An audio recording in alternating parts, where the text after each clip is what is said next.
Our first speaker is Edward Liger Smith. He's an American political scientist and director at the Midwestern Marx Institute. He is a historian of anti-imperialist and socialist projects, and also writes on the American healthcare system and on the role Southern slavery played in the development of American and European capitalism. In his weight class, he is amongst the best wrestlers in the country, a sport which he coaches for full-time at Loras College. So Eddie, feel free to start your presentation. Sweet. Thank you for that kind introduction. I'm really excited to be here, especially since this is co-hosted by Orinoco Tribune and Venezuela Analysis. Those are two outlets that were important for me in my political development, as was the Bolivarian Revolution and learning about the Bolivarian Revolution in general, which is kind of what I'm going to focus my presentation on today. I'm sure some of the other speakers can give the ins and outs of Venezuelan politics and the revolution. So I thought I'd keep my presentation sort of short and sweet and sort of tell my story with learning about Venezuela, learning about the Bolivarian Revolution and how that pushed me to become a socialist when I was in college. So when I was a junior in college, I wanted to learn what socialism was in general. It seemed like common sense to me, focusing the labor and the resources of society on development, on education and healthcare rather than endless war. But what the roadblock that was in my head was this idea that socialism has failed every time it's been tried. Right? Socialism might seem like common sense, but look at Venezuela is the kind of talking points that I would hear at the time. That socialism's this great idea in theory, but in practice, capitalism is the only system that works. So young people like myself who express interest in socialism are often told to study economics in order to understand why socialism always fails. So I did. In my junior year in college, I signed up for macro and microeconomics class. And that microeconomics class was taught by a professor who was also the chairman of the local GOP and the head of my college's economics department. Um, She also used to dress up like Barbie once per year and bring Barbie cupcakes into class, which has nothing to do with the presentation, but I thought it was interesting anyways. But anyway, when I arrived at this microeconomics class, the head of the GOP professor informed me that she was a political junkie who loved to watch cable news. And she also installed in this class one lecture on the topic of socialism. And the lecture went about like this. She informed us that socialism fails every single time it's tried. She said, if you want to see an example of how socialism fails, just look at Venezuela. And then she argued that the economic crisis in Venezuela has been the direct result of socialist policies, which she said, according to her, those socialist policies were the government taking over the oil companies, giving all of the profits away to the people before the government then ran out of money, causing the economy to fail. That was her characterization of Venezuela. So even at the time, I didn't know that much about Venezuela, but this still seemed like an overly simplistic explanation to me that didn't really explain why the Venezuelan economy was in crisis. So earnestly, I asked my professor what she thought of U.S. economic sanctions on Venezuela and how that affects the Venezuelan economy. And out of hand, she just dismissed the question, saying that the sanctions may have had some effects, but for the most part, the Venezuelan economy failed because of socialism. So I asked next, if socialism always fails, why does the US have to sanction countries like Venezuela? Why can't we just allow these countries to fail on their own? She gave me some convoluted answer about Venezuela sponsoring terrorism and proceeded to loudly and rudely interrupt me as I tried to point out all the terrorist groups that the United States, in fact, backed around the world. She spent the rest of the class talking over me and any other kid who would challenge her on her worldview in what felt more like watching a Fox News segment than a lecture that I was paying thousands of dollars to attend. After class, she came over to me and told me that students in the past had accused her of speaking over them and trying to indoctrinate them with a certain ideology, but assured me that in fact that is not what she was doing. She didn't ask me if I felt like she was indoctrinating me. She just informed me that she wasn't. Needless to say, I left that class far less convinced that socialism had truly failed every time it's tried, and that studying economics would help me understand why. Here I was studying economics, and my economics professor still couldn't explain to me why socialism always fails.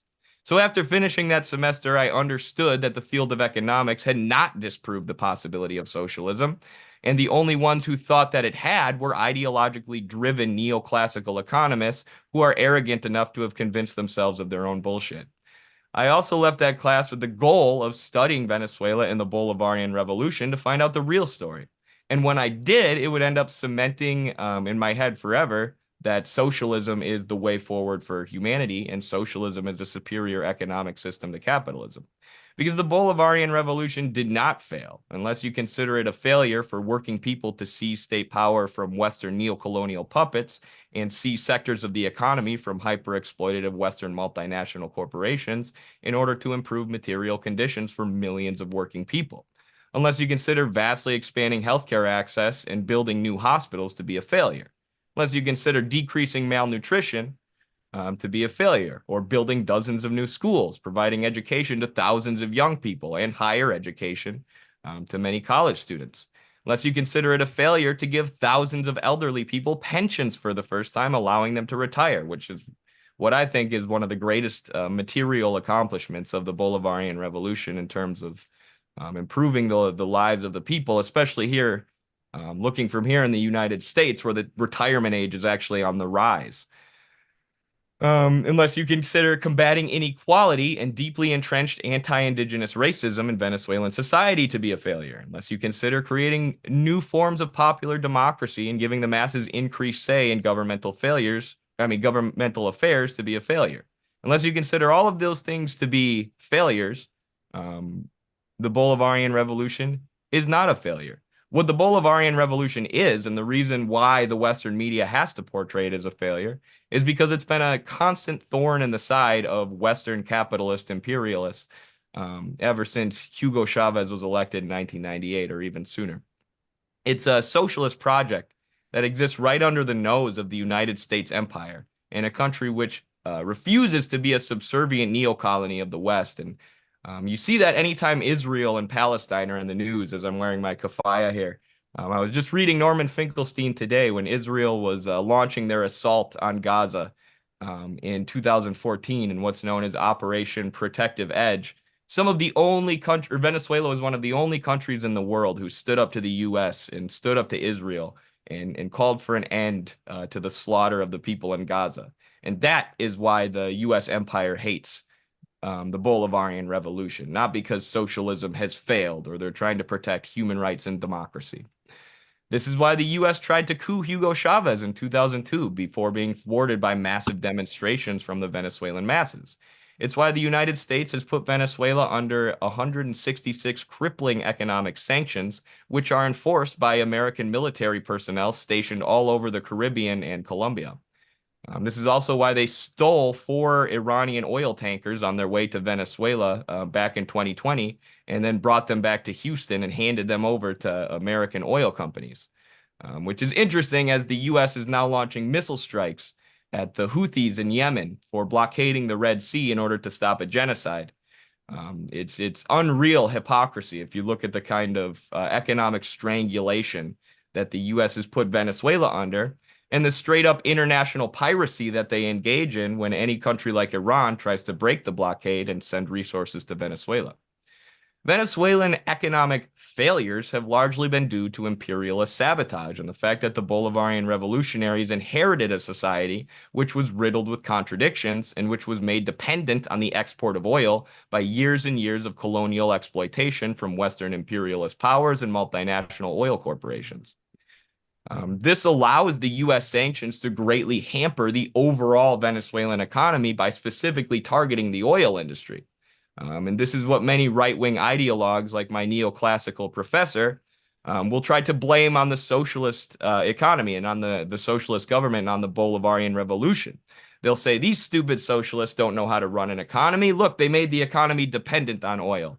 When in fact, the economy is only dependent on oil because British Dutch Shell and other giant companies extracted oil out of Venezuela for about a century, making the economy dependent on exports with what some people have called Dutch disease, which is an economic phenomenon where your country becomes incredibly dependent based on one export because of the prevalence of that export in the country. And of course, we know Venezuela has more oil reserves than any other country on earth. So yes, there's also other forms of economic sabotage, such as the U.S. luring skilled workers out of Venezuela, oftentimes through Colombia, trying to get all the engineers and other people who know how to run the oil industry, trying to lure them out of Venezuela. Any form of sabotage to the Venezuelan economy, the U.S. has engaged in. The U.S. absolutely hates what Venezuela stands for geopolitically, and what it stands for ideologically. So it's not, it is, they want that material oil wealth of Venezuela. They want that for Western multinational corporations, but it's not just that.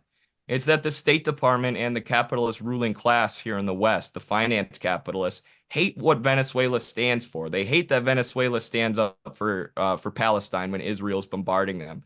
They hate the fact that there is an ideologically socialist country right under the nose of the empire, in the same sort of way that they hate Cuba. They hate having this anti-imperialist thorn in their side that exists in the same hemisphere as the United States, the hegemonic imperialist power in the world today. Geopolitically, Venezuela always refuses to go along with U.S.-sponsored regime change efforts and bombing campaigns. Last month, we saw Venezuela back South Africa's genocide case against Israel at the ICJ, which is just one of many examples of how Venezuela stands against U.S. interventionism and involvement around the globe. Ideologically, the American ruling class and their media cannot allow Venezuela to become a socialist success story, right? Because then not only do you have this socialist country, this anti-imperialist country right under your nose, but if their people are living better or are improving their material conditions more than we are in the United States, then people in the United States might start looking to Venezuela and wondering why we don't have socialism here, which is a very good question to ask, actually. So they need to sabotage the revolution at every turn and convince the American public that socialism in Venezuela has failed. Otherwise, people may come to learn the truth that socialism doesn't fail every time it's tried, and actually it can really help improve life for the vast majority of society. There's so much that we can learn from the Bolivarian Revolution. For one, it shows us the difficulties of building socialism and diverting the nation's surplus towards social development without a one-party state, especially. It shows us that progressive sections of the military can be useful allies in bottom-up revolutionary movements, which relates to the recent military coups that we've seen in Burkina Faso, Mali, Niger, Gabon, Sudan, Guinea, and Chad. With all these anti-colonial military-led coups in Africa that are backed by the vast majority of the people, similar to the Bolivarian Revolution. And some people have argued that a leftist coalition similar to Venezuela's PSUV would be a good way forward in the United States. And I think, that's an idea that needs to be considered for sure. Every socialist project is an experiment that can be studied and learned from, both in their failures and in their successes. Regardless of what you think about the intra-Marxist debate surrounding the construction of socialism in Venezuela, we can all agree to stand against Western interventionism and regime change efforts in the region, which would only serve to hurt the Venezuelan masses. We can all agree to show solidarity with the Venezuelan masses and those who have been at the forefront of the class struggle for socialism in that country. And I hope we can also agree that my economics professor was wrong, both when she said that socialism failed in Venezuela and when she argued that the Venezuelan situation proves that socialism fails every time it's tried. In fact, socialism has worked in Venezuela every time that it's won out against the reactionary Venezuelan bourgeoisie and the US-funded opposition. And no, Venezuela is not perfect. It's a product of class struggle, like any country, and it's still riddled with the contradictions of capital and years of colonial exploitation by the West. But the Bolivarian Revolution and those who brought it into realization are absolutely worthy of our support and admiration, as well as study. Let's continue to learn from the Bolivarian Revolution and support them against the Western imperialist regime change interventions.